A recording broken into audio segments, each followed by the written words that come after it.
On my birthday, my husband uttered words that cut deeper than any knife. Cake? No need for it. Go ahead and toss it out. His callousness didn't end there. He whisked away on a trip with his mistress. I had clung to hope, hoping this occasion would mark a turning point for us. But alas, my hopes were dashed.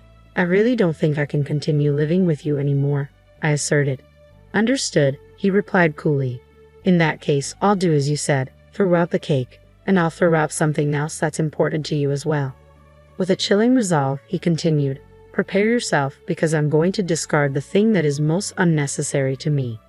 My name is Sarah, a 28-year-old office worker. My husband, Bob, also toils away in an office, albeit a different one. Our union is childless. Bob and I crossed paths a year ago at a party hosted by a senior colleague. Inwardly plain, a tad overweight, and introverted, I stood at the fringes of the gathering, engrossed in comic books. An indoor pursuit that matched my solitary disposition. Amidst the chatter, Bob, the epitome of charm and charisma, engaged me in conversation. He regaled me with tales of his travels and passion for vintage vinyl records, a captivating exchange that left me spellbound. As the evening waned, Bob requested my contact information, a gesture that caught me off guard. The following day, a message arrived, propelling us into a whirlwind of dates and burgeoning affection. 3 months later, he knelt before me, professing his love and sealing our fate with a ring. Marriage, I believed, would be the gateway to bliss. Yet reality proved cruel. Bob's demeanor shifted drastically post-nuptials. Once tender and attentive, he now shirked household responsibilities, content to while away hours in front of the TV or lost in his music collection upon returning from work. I'm not sure if it's the booming volume of his records, but whenever I announce that dinner is ready, it's as if he doesn't hear me. He saunters in late, much to my irritation. On his days off, he abandons me, citing plans with friends or colleagues from work. When I dare to ask for a bit of help around the house, he retorts, I'm working, you know. And when I point out that I'm working too, he dismisses it, claiming to be too busy even on his days off. His remark about my lack of friends stings, though I keep my thoughts to myself to avoid conflict. Gradually, Bob's criticisms escalate. He belittles my cooking and cleaning, eventually resorting to insults like, you should be grateful that a catch like me married someone as plain and overweight as you. I had hoped for a supportive partner, one who would share household responsibilities. Instead, all he tends to is his record collection, and my comic books, a cherished hobby of mine, disappeared without a trace one day. Bob's callous response, that they were cluttering up the room, only fueled my outrage. How dare he discard something so precious to me without a second thought? His verbal abuse and disrespect leave me questioning why he even married me in the first place. Perhaps, as I reluctantly conclude, he simply wanted a free housekeeper. I guess when he first met me at a party and noticed my quiet demeanor, he likely saw me as an easy target. Realizing this, I've spent countless nights in tears, though I've learned to bear the pain. But if we were to have children, I fear what the future might hold. Then, a friend disclosed she spotted Bob strolling arm in arm with another woman in the hotel district just yesterday. He had claimed to be meeting a friend, a man. So what did it mean that he was with a woman? Could he be cheating? These suspicions led me to hire a private investigator, confirming my worst fears. Bob had been unfaithful since our wedding day. Each time he claimed to be out with friends or colleagues, it was often rendezvous with Susan, a junior colleague from his office. How dare he burden me with household chores and then gallivant around with another woman? I'm going to divorce him, I resolved, even consulting a lawyer. Yet despite it all, I couldn't entirely despise Bob, who had led even someone as plain and unremarkable as me to dream of marriage. I decided to make one final attempt.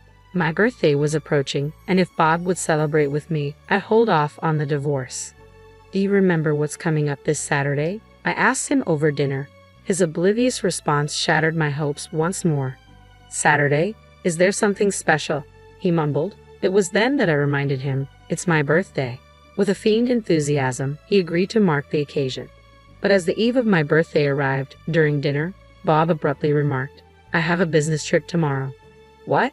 Tomorrow's my birthday, and we promised to eat cake together. I've already made a reservation, I protested. Well, it's work. I can't help it. Show some understanding for your husband's work. Anyway, I'm going on a business trip tomorrow. It's for 2 days and 1 night, so I'll be back on Sunday evening. Please pack for me, he replied nonchalantly. What about the cake I reserved? I inquired. Just throw it away if you don't need it, he said casually. Despite it being my special day and having gone through the trouble of reserving the cake, he so casually dismissed it. Feeling suspicious, I checked his smartphone while he was in the shower. There, I found his exchanges with his mistress. Shall we go somewhere on a trip this Saturday for 2 days and 1 night? Sounds good. I want to go camping. How about it? Then I'll make a reservation at a lodge. Are you sure your wife hasn't found out? Are you okay? I'm okay. She's oblivious. Actually, this Saturday is Sarah's birthday. She said let's celebrate together, but it's a hassle. I don't want her to start demanding gifts and stuff, so I thought I'd go on a trip with you. Wow, that's terrible. Your wife must be so sad. I almost cried from the shock, but somehow managed to hold back and took a screenshot of their conversation on my smartphone. I didn't particularly want gifts or anything. If you had simply agreed to eat cake with me, I would have still had a glimmer of belief that you might care about me a bit. Seeing the messages between you and your mistress shattered that last bit of hope. Enough. I'm done with it. Then, on my birthday, Bob audaciously demanded at the front door, well, I'm heading out. While I'm on a business trip, clean my room for me, okay? By the way, I'm going to pick up the cake we reserved today. You still want me to throw away your share of the cake, right? You're nagging. I replied, it's fine. Understood. I'll clean your room and I'll throw away anything that I think you don't need anymore. That's okay with you, right? Yeah, it's fine. I'm heading out now, Bob affirmed, and with that, he left for what he claimed to be a business trip but was, in reality, a getaway with his mistress. Remembering our conversation, I asked, is it okay if I throw away anything I think you don't need? Yeah, it's fine, he had responded. I recorded our exchange on a voice recorder, ensuring there was no taking it back now. Once inside Bob's room, I diligently cleaned, vacuuming and wiping the windows. Then, I began disposing of the unwanted items, old clothes, piles of stationery, and even Bob's cherished record collection. It had taken quite a bit of money and effort for him to amass those records, but it was time to let go. I packed everything up and stowed it in the storeroom before placing the filled-out divorce papers on a living room table and leaving the house.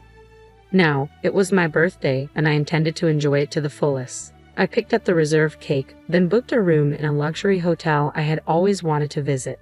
In the comfort of my hotel room, I indulged in the cake, unable to bring myself to waste it. It was delicious, but I knew I needed to start dieting to avoid gaining weight again. Afterward, I treated myself to a shopping spree in nearby stores and took a leisurely stroll by the sea. It was the first time in a long while that I had the freedom to enjoy such a carefree day. Just as I was relishing this newfound freedom, I received a call from Bob on Sunday night. Where the heck are you? I got back from my business trip, and you're not home, and there's no dinner ready? He barked. I sighed, annoyed at his intrusion into my tranquil hotel stay. Well, I'm staying in a hotel for a bit for reasons. There's a lovely scene nearby. Would you like me to send you a picture? I don't care about that. Why are you in a hotel? Where's my dinner? Also, I found divorce papers. What's going on? He demanded. If there are divorce papers, you should know what to do, right? Just sign your name on it and take it to the city hall. So you want a divorce? I retorted. Are you planning to make a paper airplane with it? You can't be that stupid. Just sign your name on it and take it to the city hall. So you want a divorce? I replied, frustration seeping into my tone. Honestly, I'm sick and tired of it. Bob just leaves me alone to plan his day off, and he never helps me with the household chores. From the very beginning, the first thing he does when he calls me is get mad because I haven't prepared dinner, I stated, bewildered. I thought it was unbelievable. What's up with that? When I entered the room, my cherished collection of records was nowhere to be found. What happened? Bob's voice rose sharply. I threw away the records, I admitted. You threw them away? Are you kidding me? Why? You knew we cherished those. Bob's anger escalated. But Bob, you told me before your business trip that I could throw away anything I deemed unnecessary. You said it was okay, so I did. I even have our conversation recorded. Wanna listen? I offered. And besides, you also threw away my beloved comics, didn't you? That's unfair. Anyway, don't just drop divorce papers on me and leave. Let's meet and talk for once, Bob proposed. Reluctantly, a few days later, I found myself at the lawyer's office with Bob. Seeing him in shabby clothes and with unkempt hair, I couldn't help but wonder why I had ever liked such a person. I'm glad I had worried about how I would feel if I no longer wanted to divorce after seeing Bob again. But it seems that was needless worry, I thought to myself. As the discussion began, I asserted, I'll say this first. I haven't changed my mind about wanting to divorce. This is the amount I want as alimony. When I stated the figure, Bob's reaction was explosive. $30 million, Sarah? That's way too much. Just because he didn't help with the housework, I questioned internally, bewildered by his reaction. But that wasn't all. You've also constantly insulted me, calling me fat and plain. And worst of all, this. I paused, pulling out evidence of infidelity that I had uncovered through a detective agency. I also showed him the screenshot of our smartphone conversation. You've been cheating since we got married, even on my birthday, lying about a business trip to go on a vacation with your mistress. Considering all this, $30 million is still not enough, I declared. Sarah, did you know about the affair? Bob's face turned pale. Yes, did you think I didn't notice because I'm dense? I retorted. And you threw away my beloved comics, remember? But that's because you threw away my records, Bob protested. Oh, the records? I lied about throwing them away, I confess, surprising Bob. Actually, I thought about it, but I felt it would be too cruel. They're stored in the back of the storeroom. What? Bob's relief was palpable. Why are you looking so relieved? The fact that you threw away my comics hasn't changed, so you should compensate for that. And about the cake, you said to throw it away. But I couldn't disrespect food, so I ate both portions, I continued. So, you didn't throw away anything? Bob sought confirmation. With a chuckle, I replied, There's no need for that. I declare to you, I discard anything I don't need, and I've done just that. Well, actually, I'm about to do it, I continued, much to Bob's confusion. Yes, you're the thing I need the least. I'm going to get rid of you completely. Once you understand that, please sign the divorce papers. There's no way the alimony will be less than this amount. If you argue, it'll be higher. Bob remained silent for a moment before finally saying, I'm sorry. I won't cheat anymore, and I'll help with the housework because you're here, because I'm here, Bob pleaded. What, so you can go on dates with your mistress without any worry, dumping the chores on me during your days off? No, that's not it, I interrupted, unswayed by his words. No matter what you say, I intend to divorce.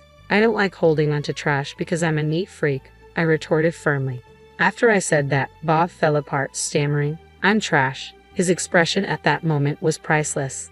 Afterwards, we divorced. Since then, all communication has been through our lawyer, so I haven't seen Bob. However, according to stories my lawyer shared, Bob, having left all the housework to me, had no domestic skills. He briefly cohabited with Susan, but apparently she too couldn't do housework. Their place quickly became a mess, and their diet was all over the place because they were constantly eating out. Bob started gaining weight, and his once handsome face now looks quite regrettable. It seems Susan broke up with Bob and moved on to another job. Furthermore, it became gossip at work that Bob and Susan were having an affair, causing him discomfort. But he can't quit because the alimony requested is substantial. I've switched jobs and moved, and now I'm enjoying living alone. I'm not run ragged by housework like before. No one gives me a hard time, and I'm happy. Plus, maybe because I'm not stressed anymore, my face is brighter, and I've been told I look a little thinner. If I continue to lose weight, even though I don't plan to see him again, I might make Bob regret even more. You're welcome.